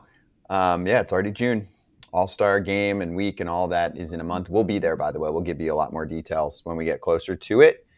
Let's play off Jim Bowden's article on his early MLB All-Star team picks for the American League and the National League. We can unveil the American League for Todd Father first, if that's cool, and go over what he's bringing to the table. Here it is. First base, he's got Vladdy 1, then Aranda and Torkelson. Second base, Glaber, then Brandon Lau. Shortstop, Mr. Bobby Witt Jr., then Jeremy Pena and Jacob Wilson. Third base, Jose Ramirez, followed by Bregman, who's currently hurt. Riley Greene starting in left field. Stephen Kwan behind him. He's got Trent Grisham in center field with Julio Rodriguez and Byron Buxton behind him, Aaron Judge in right, and then Cal Raleigh and Logan O'Hoppe for your catchers. And we didn't forget about DH. I can mention DH. So we had, hold on, I'm on the National League side, Rafael Devers and Ryan O'Hearn for DH. Todd Father, you've seen a lot of Trent Grisham. Do you think he's the guy? I do. I do think he is. I think this is the year he's come along. He's playing a lot more. He's getting the opportunity to be the everyday center fielder. His power numbers are up. His defense has gotten even better, even still as a Gold Glover. And he's pretty much hitting every spot in the lineup, and he's not afraid to hit, ninth, first, whatever it is. He's been solid all year round, and he's been a really good plus for this Yankee team. I mean, when you look at this lineup top to bottom, going into this year, everybody's like Trent Grisham, okay, whatever, but he has come along strong here, and he's hitting the ball with a lot of power too as well. Kratz, do you agree? No, I think this is the year that Buxton gets his start. I think he's been to one All-Star game. He's been healthy. I think he's a guy. I think they're trending in different directions. Trent Grisham's going to get a lot of, and that's what I like about Bowden's article is the fact that he understands where the fan votes are going to come from and how the fans are going to vote the starters in. I think Buxton's been having a better year and will continue to have a better year on a team. It's almost like the way his season is going is the way the Twins' season is going. Shocker. You have a big-time star in center field, and the team goes by that. But I think it's Buxton. I think Buxton will end up getting it. Yeah, the biggest challenge for Buxton is, can he stay healthy for the next 6 weeks? I'm not even joking about it. It's just real. Something that's plagued him throughout his career. Can he get himself to July healthy? And I even think he believes that. I think he even believes that because if you believe you're as good as you are, and I think everybody thinks Buxton is this elite superstar, you don't sign the contract that he signed. I mean, maybe I'm way off. He signed an 8-year, $100-some million contract, which is huge money, but he's a $200 million player. But I think he believes it's really hard to stay on the field by the way he plays. This man is all over the field, and I don't mean just like running all over the field. He is slamming up against the wall, laying on the warning track, diving for balls in center, left and right center. Like, he understands the game is tough to stay healthy. That's why he signed a contract, and I think this is the year that he becomes he's a starter in center field for the American League. I'm with you on that one. I'll go Buxton 1. He's close with Grisham on a lot of offensive stats. Grisham's got an edge, but it's close. He's obviously got a significant base running edge. Buxton's a beast on the bases. Even this year, like, he's not super aggressive, but he's casually got 10 stolen bags. That's not Grisham's game. And yeah, I think when you add that up, he's got a little edge. Even on defense, I would give Buxton the edge over Grisham. Grisham's fantastic, right? But wouldn't you go Buxton over Grisham for D? Hands down. Yeah. And that's saying a lot because Grisham's a Gold Glover. I don't know how to paint the picture for Byron Buxton, but if you're not a Twins fan, you're missing out on watching this guy play at the level that he plays at. You're talking about a guy that, again, healthy, is a Gold Glove / Platinum Glove winner year in and year out, but he just hasn't stayed healthy to accrue those numbers. Exactly. Yeah, he's got the edge and outs above average and some metrics too, so not just eye test there. Let's get to pitchers. Pick your AL starter. So this is who Jim Bowden has. Tarek Skubal, Chris Bubich, having an awesome year. Garrett Crochet, Max Fried, Nate Eovaldi, Hunter Brown, Carlos Rodon, Shane Smith, Andres Munoz, Carlos Estevez, Josh Hader, John Duran. Obviously, if you're watching this after the fact and we mentioned anyone in the AL and then when we get to the NL that you think shouldn't be on there or you think there's someone missing, then comment below. But for the case of this exercise, Todd Father, is it obvious to start Tarek Skubal, or do you think Booney, getting the decision, might look over to Max Fried and say, thanks for signing with the World Series team from last year. I get to pick you. You made the right decision.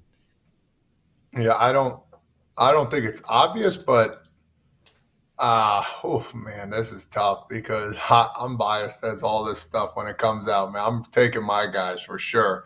A lot of lefties on there, but I do think Skubal deserves it. I do. I think he's a really, really good pitcher. And then, maybe you go with Max and Rodon right after that. But there has been a good plethora of left-handed pitchers, starting pitchers. Garrett Crochet, who we talked about as well. I don't think you could really go wrong, but Tariq has been or Tarek, whatever. I'm losing his name here. Sorry. He's been absolutely Erik with a T.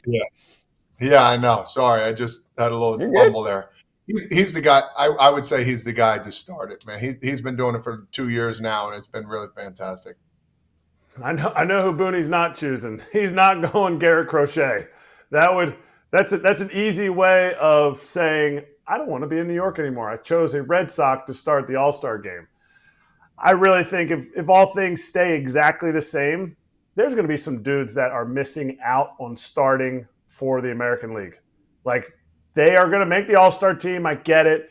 And in other years, even Shane Smith from the White Sox is having an incredible year in his rookie campaign, and he's might not even get in the game based on the other starters that are out there with Rodon and what he's doing, Crochet, all the guys that Todd just said. I do think it's Skubal. And I think Skubal's advantage that he has over the other guys, he just won a Cy Young. He led his team to the playoffs last year, and he has not only continued what he was doing, but he stepped it up. He doesn't let guys on base. I think his whip is under 0.8, a 0.8 whip. Like, he's dominating right now, and I think he's got that starting nod locked up as of today. The only move that would make Booney even more hated for a decision? Hunter Brown. I think Yankee fans hate the Astros more than the Red Sox in this current realm. In this generation? Much more successful team, trash scandal that directly affected the boys. Do you agree, Todd Father? Most hated team for Yankee fans is? Oh, man, right now, like in the last 5 years, call it. It's got to be Houston. The Red Sox. I would say, I would say there's still a little hate towards them, but as the years are going on, it's kind of going away a little bit because they've struggled. So it's like, I don't know. It's hit or miss. It's just, if they're playing the Red Sox, it's them. If they're playing the Astros, they remember those days back in 2017. Yep. Okay. So it sounds like Skubal. Let's go to the National League and unveil who Bowden put out there. At least so far, I don't think there's a ton of debate for starters. There's going to be, of course, many people calling out who's missing on this list or who shouldn't be on this list. But Bowden's got Freddie Freeman starting over Pete Alonso. You can see some pros and cons with the offensive numbers for both guys. Pete's got more pop. Freddie's the better glove. Brendan Donovan, who I think leads in WAR for second baseman. He's been awesome this year for St. Louis. Then Bryce Terang behind him. Lindor starting shortstop. I don't think there's much question there. Then Ellie and Trey. Manny Machado at third. Then Austin Riley behind him. Look at rookie James Wood and rookie Kyle Stowers in left field. He's got Wood in front of Stowers. Pete Crow Armstrong, of course, in center field, and O'Neal Cruz deserves it behind him. Kyle Tucker in right. Corbin Carroll, who's coming on really strong. And you could make a case, if you're looking at numbers for those two right now, that Carroll could make a case for going above KT. And then Fernando Tatis Jr. right behind them. Will Smith starting catcher. He's like 500 with runners in scoring position. And then Hunter Goodman, because the Rockies got to have somebody. Kratz, anything you like, don't like here? I would take Terang over Brandon Donovan, but I get it. Brendan Donovan's got, he's got a high batting average, but Terang is actually beating him in a lot of WAR categories. So I'm also a Brewers apologist. So I love Bryce Terang. He's a shortstop playing second base. And I would almost say what Matt Chapman's doing in San Francisco, while his batting average is way behind Manny Machado's, he's actually a more valuable player on a team that, in my opinion, needs him more. I think Matt Chapman should be in the discussion over Austin Riley at third base. Those are the two that I feel like Matt Chapman needs to get recognition for what he's doing there. And the fact that that team isn't what they are, that pitching staff isn't what they are, because they're gonna throw a pitcher on the All-Star game, and they need him at third base. Okay. Pete Alonso, Freddie Freeman over there. That's a battle that's going to probably go on until, the All-Star game comes along. I think Pete Alonso is right there with him. I think he's having a fantastic year. Freddie Freeman doing what he does best even after an injury. But I think I would have Pete Alonso in front of him right now if you want Really? the truth. Why? I want to know why. Because it's a good discussion. I don't have the exact, just from what I'm seeing from Pete Alonso, especially from last year to this year. I know it's not about last year's numbers, but what he's been dealt with and the crap he's done off the field, and people are going to be like, well, it doesn't really matter. Well, this dude has been put through the ringer with trying to get signed and still coming back and putting up the numbers he's doing. His average is up. His power's still there, and he's doing it with Soto and the helm too as well. He's basically, in hitting-wise, I think he's carrying the team. Freddie has a OPS plus of 198. He is batting 370 right now. 370. Yeah, he's got a big edge on offense here, and he's a better defender. Here's the only case that Todd Father can make. Pete Alonso, 227 ABs. Freddie's at what, 187? Didn't he miss a little hair a time? That's the only case you can make is the volume game, right? I mean, Pete's obviously driven in more runs if you're looking at more of the classic stats. But, yeah, Pete's got more pop. Here's the thing. Pete should be an all-star. I'm from the area, so I can say what I want, and so is Todd Father. Dodger fans are cray. They're going to vote more. They just are. It's a voting war. Yeah. Who's going to vote more? I was thinking that too as well. That's sad. I'm going to call out New York Mets fans because they didn't like on me before because I called the Mets a third-place team. If you don't get Pete Alonso into the All-Star game, you haven't shown up like Dodgers fans. He's getting in. He's just not starting because Freddie is going to win the starting vote. It is a world of votes. Now, they're not going to dominate in every category, but the Dodgers are the world's team, and Freddie is a superstar, and they love him worldwide, the worldwide Dodger fans. I think they're going to have the edge with the clicks. But go ahead. And Pete did say, when we asked him about the home run derby, he says, I got to see if I make the All-Stars first. So he didn't say he was not going to do it. He's going to be there. He's going to be there. That's obvious. It's just the starting nod. It's just a fun thing. All right, lastly, the DH is Ohtani and then Schwarber. Makes sense. Pitchers, Paul Skeens, Zack Wheeler, Yoshinobu Yamamoto, Chris Sale, Logan Webb, Jesus Luzardo, Robbie Ray, Mackenzie Gore, Hunter Greene, Kodai Senga, Robert Suarez, Edwin Diaz. Again, we're not going over, the nitpick of who should be on, who should be off. I'm just going to the cream of the crop right now for this exercise. Who's starting? Zack Wheeler. Who should be starting or who will be starting? You can give me both. Well, who's the manager, as we know? Dave Roberts. Yeah, we talked about this. Aaron Boone on one side, Roberts. It's Yamamoto right now. He's having a fantastic year. Who should start? I think same thing, Kratzy. I love Wheeler. You can't go wrong with him, but you got to understand, too, now, who's managing, who's going to get the upper hand. And I'm not saying he shouldn't start, but it's really close to me right now, and I think Yamamoto will get the nod if he keeps going the way he is. I don't think he'll even be able to pitch in the All-Star game. The Dodgers don't allow these guys to pitch extra. Why would they let him get an extra start that's not in the playoffs? I'm going to go on a limb and say maybe the Dodgers don't even let him. Maybe he's like, maybe Dave Roberts will play a little cat and mouse game and be like, I'm not going to let one of the teams that we're going to play against not have a starter start an extra start. So you know what? Wheeler, go for it. Maybe we'll tire you out for the rest of for the stretch run of the season here. Doesn't Yamamoto do the weekend usually? Because he's a once-a-week guy. Friday. I mean, as of right now, he's Fridays, but they can easily be like, oh, we're giving him one more, so it'll get pushed to Saturday. And then once you're on, is it Saturday or Sunday, you're off? Is it Saturday? Sunday for sure you're off. So they'll figure it out. I agree with you. He should be starting. I don't know if they'll let him do it. I mean, he's the guy. If he goes down right now, there's trouble. Do you think he's having a better season than Paul Skeens? I don't know, but Paul Skeens started last year, and I do think it's not like an MVP or Cy Young. You can switch it up. So I feel like Skeens got his moment last year, and if Yamamoto can pitch, he should get his moment. It makes sense this year. And if not, I do think – has Wheeler ever done it? Has he started? I don't know. I got to look. I don't know. Okay. But, I mean, yes, there are potential cards that get put in play where Skeens might start it. Think about it. Skeens needs something to get motivated for. I mean, every time he pitches, it's like 1-0, 2-1. Team season's been over since the first few weeks of the year.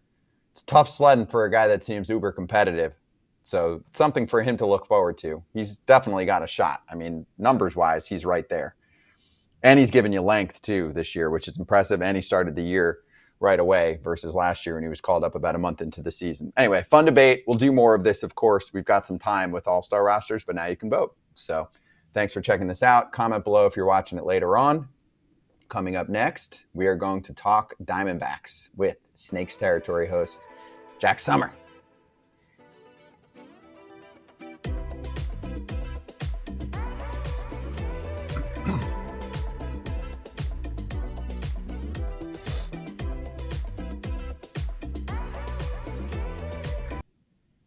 I'm looking at some responses in here. Michael said Joe Ryan's got to be in there. That's fair. For American League. Fair. I always play this game when you give this in, right? Take someone off. Who are you taking off? I'm not taking anybody off. We didn't talk about shortstop in the American League. Jeremy Pena. Jeremy Pena is helping keep the Astros afloat right now without Yordan Alvarez. He's got better numbers across the board than Bobby Witt. I get it. Bobby Witt's popularity vote maybe, but Jeremy Pena deserves to be the starter over Bobby Witt.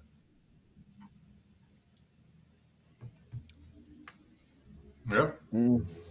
Bobby Witt, by far the best, for sure. Yeah. So my thing is, do you guys only look at the first couple months of the season? Also keep in mind, if you're doing that, you still have a month and a half to spare where Bobby can go nuts and be ahead of Pena. But do you only look at, like, for Bobby, he's not playing poorly. He's playing well. And he was the second best player in the American League last year. Does he get some brownie points for that in your mind? For me, he does. From just a fan and that's vote? Why, yeah. No, you're good, Tom. Go ahead.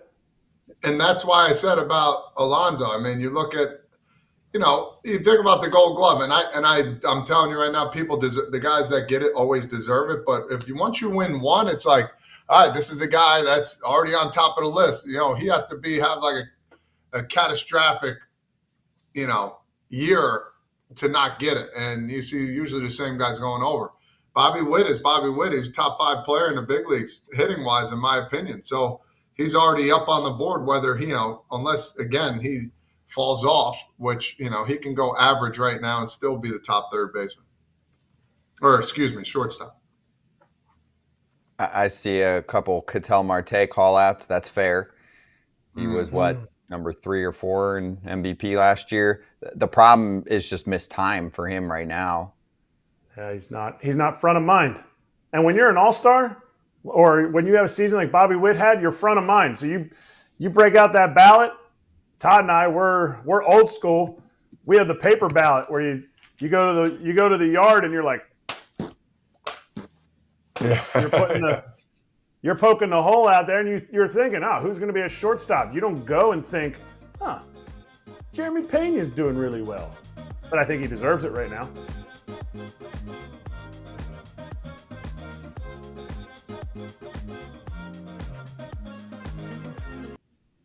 We've got Jack Sommers on the show right now, publisher and beat writer for SI, covering the Diamondbacks, and one of the stars of Snakes Territory, a show you should check out. It's, I think, the newest one still on the Foul Territory Network. Jack, great to see you. Hope you're having fun with the show. And are the Diamondbacks okay? Great question. That's a good way to put it. They still have a chance. I mean, they're not out of it, but they went through a really bad stretch here. They've had a lot of problems. I just want to chip in real quick. Ketel Marte missed 4 weeks with a hamstring injury. He's hit 10 homers since he came off the IL May 2nd. And he's got over 1,000 OPS, 179 OPS plus, and just a little bit less WAR than, Donovan or Terang in half as many games. He's still the best second baseman in the league. Just wanted to say that. That's fair. Okay. Mic Well, drop. he can win. He can win. He can win May Player of the Month. He's got time yet, but right now he's not the All-Star. It doesn't mean he's not the best player, best second baseman in the league. Nobody's arguing that. Right. I had to chip in. Listen, that was a great conversation you guys were having. I appreciate it. I like that. Hey, Ketel obviously has been amazing when he's been on the field for them, and Corbin Carroll's had a big bounce back year for the team. The pitching's been a hot mess. The mess continues with Corbin Burnes put on the IL. So I'll ask it again. Are the Diamondbacks okay? They're going to have to really pull something out of their you-know-what to get over and past this Corbin Burnes injury. We don't know yet if his injury is going to result in surgery or just a month or two on the IL. They probably will tell us Thursday or Friday. He's getting a second opinion with Dr. Neil Alatresh. And, he said he'd never felt anything like that before. He said he felt tightness. He said he didn't feel a pop. Torey Lovello said that the MRI results were not inconclusive. I don't know what exactly that means. I guess it wasn't inconclusive because people were trying to say that. Some certain reports came out. So I think in the case of Corbin Burnes, we're just going to have to wait and see. My best case scenario is he misses, a month, I think. Because once you're down for a week or two, as you guys know, then you have a ramp-up period. If he's down for 2 or 3 weeks, then it's 6 to 8 weeks for him to come back. So they're going to have to bridge this gap with Ryan Nelson and Eduardo Rodriguez, who's just coming off the IL. And it's going to be tough because, as you said, their pitching has been a hot mess all year. It's certainly not going to be easy to get better or improve in that area with Corbin Burnes going on the injured list. A name that a lot of non-Diamondbacks people don't know is Brent Strom. Does Brent Strom deserve an apology? Because he got blamed for, I think, the 3rd worst ERA, the 3rd most runs given up by a pitching staff in Major League Baseball, and he got fired. Is it just how this team has been constructed, and maybe not necessarily the pitching coach, who was considered one of the better pitching coaches and essentially helped them get to the World Series by the changes that the pitchers made in that NLCS against the Phillies? I certainly feel that him being the fall guy was unfair. It was a roster construction issue. Also, some of the pitchers that he was working with perhaps were resistant to what he was saying, and one of those, I think, included Zach Gallen, who's struggled even worse this year under new pitching coach Brian Kaplan. Now, I've never worked at that level in the major leagues. I've been an analyst for a team, but it's very different than actually working with the guys every day and their bullpens and their game prep. So it's hard for me to evaluate just how much influence the pitching coaches have. I think at the end of the day, you need good pitchers that are figuring things out mostly on their own with the guidance of the pitching coaches. But, you guys have probably a better feel for just how much influence they actually have. Maybe the top flight best in the business can help fix a few guys, but I don't think every guy is going to mesh with every coach, right? So in this case, I think it's really on the players, not on the coaches. And yes, I think Brent Strom got kind of a raw deal last year. Let's stay on this a little bit. Zach Gallen, really still a good pitcher. He's been incredible over the years. Trade deadline coming up, with all the problems that are going on, can you see a guy like that be moved? Or Merrill Kelly coming up on a contract year? I mean, can you see a trade with any of these guys? Oh, anything's possible. Everything's on the table. I mean, if the Diamondbacks are sellers, certainly they have to consider it. Mike Hazen's MO in the past has been to really let it wait out. He doesn't believe in trying to force these issues now, and he doesn't think a lot of the conversations are easy to have at this stage of the season. Now, AJ Preller may disagree, right? He pulled off some early stuff last year, but I think that's the exception, not the rule. If you're talking about more significant impact moves, generally they're going to happen in, around the early part of July to the end of July. That's usually when it happens. So they need to see how things shake out for the next month. The other thing is if they're in that middle zone where they're still kind of in it and they're not sellers, but they're not in a strong enough position to be strong buyers, then maybe the calculus of, well, do I want to weigh the draft pick value that I get from giving Zach Gallen the qualifying offer and having him sign elsewhere? Is that worth more than what I can get in return? It just depends really on the market. Pitching market is probably not real strong and deep this year. So my guess is that they could get quite a bit for them. They're just not quite there yet. With Zach in particular, I think for me, his issues actually date back to the second half of 23. Prior to 2022, he was usually 3.5 walks per 9 type of guy. And then from 22 All-Star break to 23 All-Star break, he was the best pitcher in baseball. But starting in the second half of 23, his fastball started to get knocked around a little bit. And subsequently, by August, September, he started to get chased out of the zone a bit. And that trend has continued. There's been a lot of breakdown, a lot of analysis on the shape of his fastball, where he's trying to put it. I think he was getting a lot of swing and miss and soft contact at the top of the zone previously with his fastball, and it just doesn't happen anymore. It gets banged around. And when it does, from these eyeballs, he starts nibbling. And it gets kind of tough to watch. Once he gets banged around a bit, next thing you know, here comes, he goes from 0-1 to 3-1, or he just starts, falling behind on guys quickly and starts issuing walks. He's issued the most walks of anybody in the National League this year. So last night he had a good game. He went 21 of 27 first pitch strikes. He also had like a 73% strike percentage, but the Braves were helping him out. They were chasing big time at pitches, just off or out of the zone. I don't know why the Braves had such an aggressive approach against a guy that's been struggling to keep walks off the board, but that's the way it went last night. So hopefully that's a turnaround game for him. D-backs are certainly going to need it if they're going to stay in contention. Let's say it continues to go and they just kind of are middling. The death toll for an owner is when you start spending money and your team doesn't improve. Now, last year, I think they went up by 6 or 7 wins last year, but didn't make the playoffs. If this year continues the way it goes, I get it, injuries, Corbin Burnes, all those things. Is there a chance Torey Lovullo's job is at stake? Because I know there's 3 teams that would love to have him, and maybe even Baltimore would love to have him because they actually want to win, and he's not looking to go to a rebuild. Very difficult to evaluate that in that, first of all, there is a big, groundswell coming up from the fan base. A lot of people are pushing to replace Lovullo. I don't personally think the issues are primarily his fault. They have struggled on defense this year and focus on defense. And so some of that can be tied to, the manager and his coaches keeping the players moving in the right direction there. But they're still playing hard for him. He's not lost that clubhouse. These are still primarily, run prevention issues and pitching issues, and he doesn't choose the pitchers they get. He and Mike Hazen are very close, and Mike Hazen went on air and took full responsibility for the issues with the bullpen and the bullpen construction, and even defended Torey's, selection and usage of his bullpen. And he put the onus on himself, the general manager, for not giving him the right tools or enough depth to withstand a couple of injuries. So will the owner, it goes back to the owner, will the owner lose patience? In the past, Ken Kendrick has had a quick trigger, but in the last, 9 years, he's been very patient. He's really changed in that regard.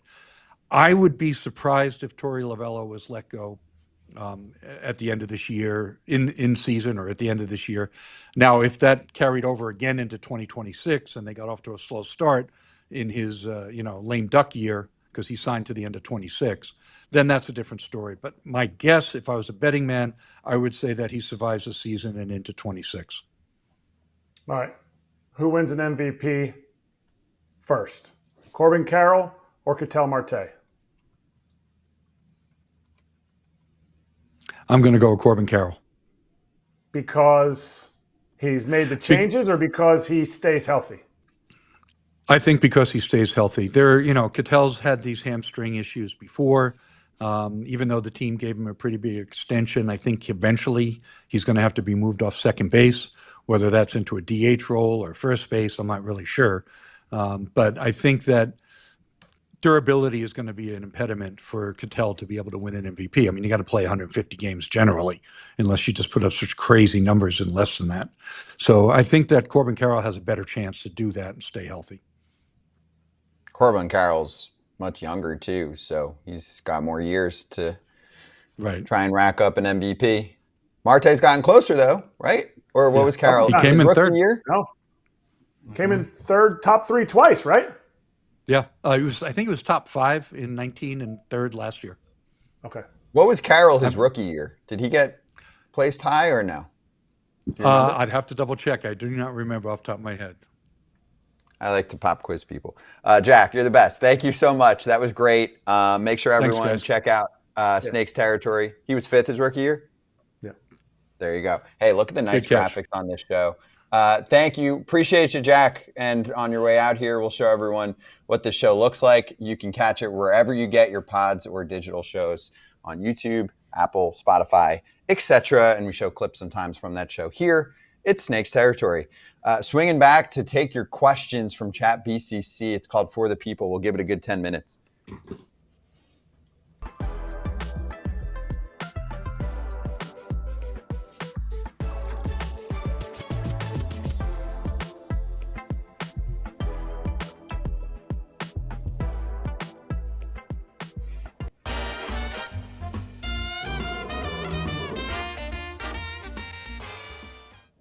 Nice hit for you, Kratz. Brian Bayo hitting the over on the outs. I liked your explanation, and it played out. Good work. Yeah, he had 92 pitches going into the 6th inning. He got his 15 outs, and I think other nights when the bullpen wasn't crushed, they would have taken him out in that situation, but stuck with him, and he got him 6. And thanks to the Phillies for scoring 6 runs in the 1st inning to make it less sweaty. They didn't end up with a huge final total, but you got the job done for me on the over. And Bryce Harper's back with a homer, and Trey Turner's back with 2 homers. He wasn't hurt, but Trey's back power-wise. They need him. And then AJ fell.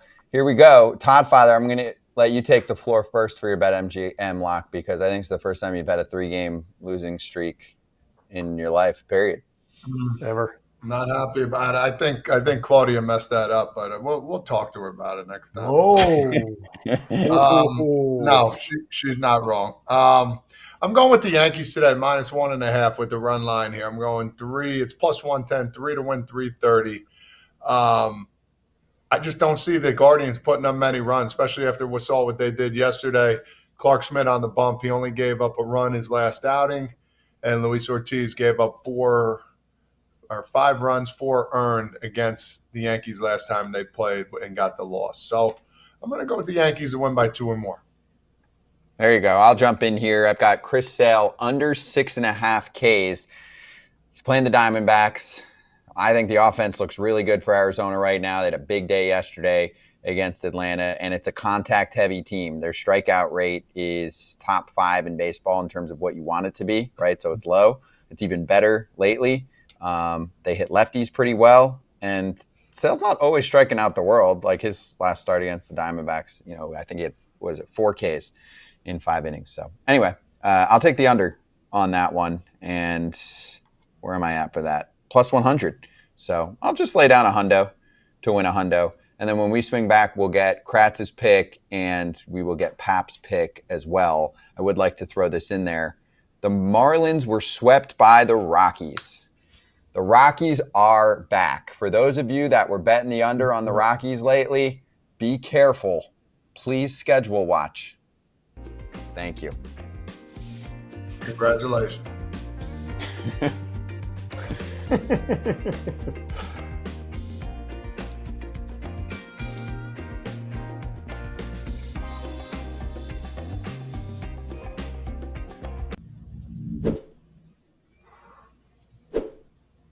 the ever popular For the People segment, nice and simple. Questions from the FT fam, answers from the hosts that see those questions. And now we get them on ChatBCC, so you can send them anytime, all in one place. Free to use, foulterritory.chat to get involved. Okay, let's start with Michael.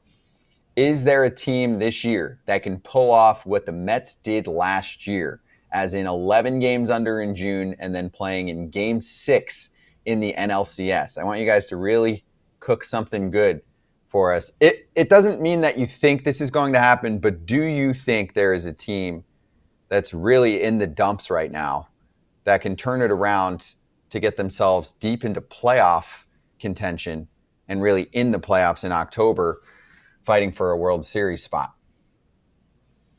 Yes. It's only got to. Yeah, go ahead. I mean, Kansas City's 7.5 out. I mean, I think this team can come on strong. They're really good. Detroit has been phenomenal. That whole AL Central has been really good. You could pick a couple teams there besides the White Sox, but I would say it could be the Kansas City Royals. Kratz, do we allow that pick, or do we feel like that's a What do you 32 mean, and allow the 29 pick? team? They're I wouldn't 7.5 I wouldn't out. say. Because they're a game out of a wild card spot. Yeah. I don't care. They got to win their division first. No, they Okay. don't. They don't have to win the division. I want them to. Wild If they card. don't win the division, they're not going anywhere. I got the That's it. Royals in the World Series before Who the did? season started. Oh, then that's definite. I don't know why I even chose them. Terrible. You loved me. Terrible. You loved me. It was All either right, them Kratz, or the what- Red Sox. See, that's a pick. To me, that's a pick. This team's 5 games under. It's drama every day. And if we're suddenly looking at the ALCS and the Red Sox are in there, you'd be like, oh, Yeah. they really turned it around. I was Yeah, trying to but- be nice for Kratz because he loves the Royals. So The point is, no, we won't allow it because you got to pick a team that's under 500 right now. The Royals are over 500. Todd, you don't even understand the exercise. Come on, Todd. doesn't matter. The Red Sox will not be that team because you talked about it's not just making the playoffs. The Red Sox could make the playoffs. I'm not saying that. I'm saying they're not going to be that team that will go on a magical run to almost be at the World Series. To me, has to be the Rangers. It is a underperforming team that is hovering close enough to 500. Obviously, the Orioles are the ultimate underperforming team, but that was roster construction early. And the other part that I lean on with the Rangers here, if they're even remotely close, if they're even, that 3-game window that Scott's going to hold me to, that 3-game window, that is a GM, president of baseball operations, that's going to make moves to push this team. And then all of a sudden, you have some absolute monsters in that lineup who are going to be healthy by the time the playoffs roll around. They've done it before. And now you have added added starting rotation pieces. They'll just figure out the bullpen because that's what Bruce Bochy does. Oh, yeah. And it's an even year for Bruce Bochy. True. Yeah, and that team can pitch. I like that. I'll throw 2 more out there. I think the Diamondbacks can bounce back. I mean, some of it's going to depend on the status of Corbin Burnes. What, you're scared of the pitching? Dude, their offense can bang. I'm scared of Burnes' injury. I am, and I'm scared that Gallen hasn't returned. We just talked about it, but I've been watching it the whole time. Walks suck. In this game, walks suck. And he doesn't have elite level velocity. He's got to figure that out. And they haven't for the last 2 years. One more candidate, Braves for me, but I want to keep getting to more questions. Here's one from Mongo. Any advice on when you start your kid in baseball? I saw Todd Father replied in ChatBCC. He's the best. He's our star child. But Mongo said, my 2-year-old loves to swing the bat and watching baseball highlights, but I'm worried T-ball is too boring for a little energetic kid. What do you think? What did you tell him? I said, listen, your kid needs T-ball. They need to learn how to play the game and have some fun and just get used to a fun-loving game. T-ball is where everybody starts out with. You want your son all of a sudden to fail right away, you jump him right in there. I mean, some kids can do it, but at the same token, get them out there to meet some new kids and enjoy this wonderful game. And It'll be slow at times. Don't get me wrong. It'll be boring, but he has to learn all the positions, and you got to see which position boasts well. Can he catch already? Can he field? Can he throw the ball? So that's where T-ball is learned, and that's where the game is loved. And I told him, guys, kids are starting at 4 years old. I think 5 is probably the ideal age if you want to wait another year, and you go from there. I would say real quickly, you play with him. Play with him in the backyard. That's where he's going to earn and love the most, learn the most about the game. Play with him, and if he says when it's time to come inside, oh, man, that means he loves it and he's going to continue. If you say it's time to come inside and he can't wait to get inside, maybe he's not having as much fun. Josh with a question, what can MLB do to make their draft a marquee event for fans and players the way NFL and NBA do? We could spend a lot of time with this, but let's start with not having it buried during All-Star Week. I mean, it's just such a Bush League move. They need to put it in a spot like Omaha around the College World Series. One more. Let's finish with this. Sean says, who do you think is going to be the best hire for the Orioles as a full-time manager next season? I don't think Monsalino is going to be the dude going forward. So who do you think's the guy next year? I mean, Kratz, do they make a push for Skip Schumacher? If Bruce Bochy's like, I actually want to do this for a few more years. I think Skip's going to be getting a ton of phone calls the next year or two. I think it's 2 guys. Skip Schumacher, David Ross. Those are the guys. And it's all about the connection. It's all I know Skip better than I know Rossi, so I'm going to have to say Skip. But Skip wants to win. Skip's path was to the Cardinals.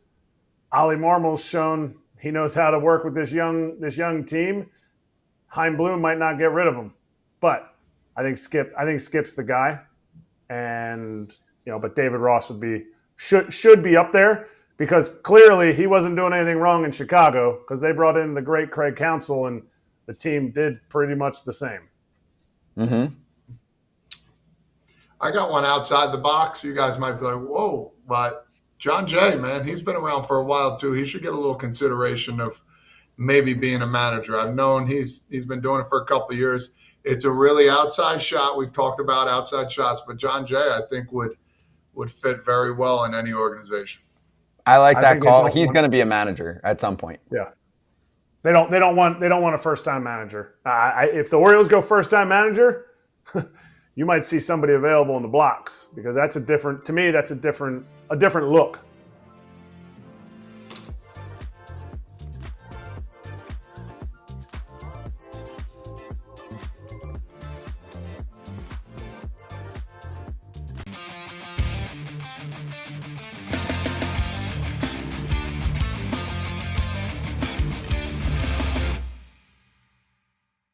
What's up, all my beautiful people of FT? The people of FT, what's happening? It's your boy Parlay Pap coming to you on Wednesday. And look, we got a big matchup, Merrill Kelly, Chris Sale in Hotlanta. I love that matchup. I like the Diamondbacks in the money line to win by a close one, coming down to the bullpens. And then I also the White Sox don't know who they're pitching today, so got to go with the Tigers in the run line -1.5. So we're going to parlay them together. We're going to get 3 plus 350 on it. We're going to put a hundo, and we're going to get that cheese, baby. Let's get it. Good stuff, Pap, who also tweeted during the Red Sox game, which is going on right now, and I think the Sox are still losing. There was like 12 runs in the first 5 minutes. He's like, shit has hit the fan just the way we like it in Boston. Because he's clearly working the game today.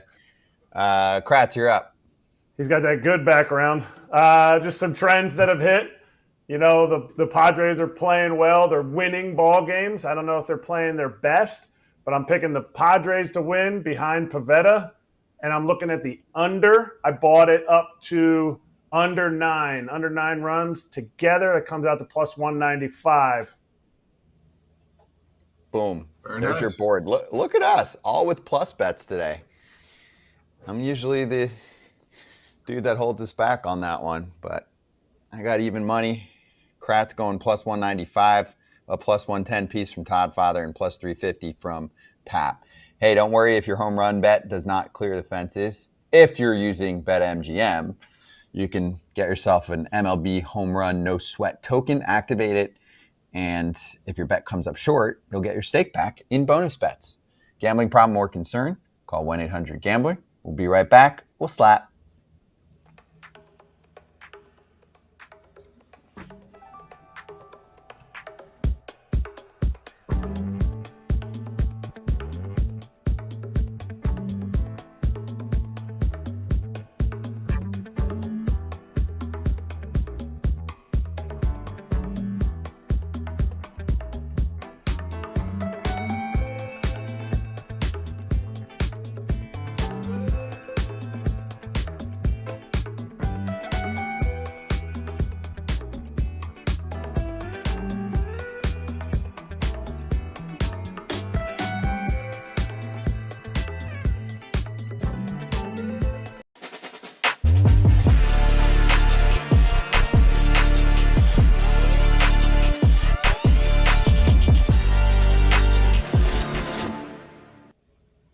Let's slap.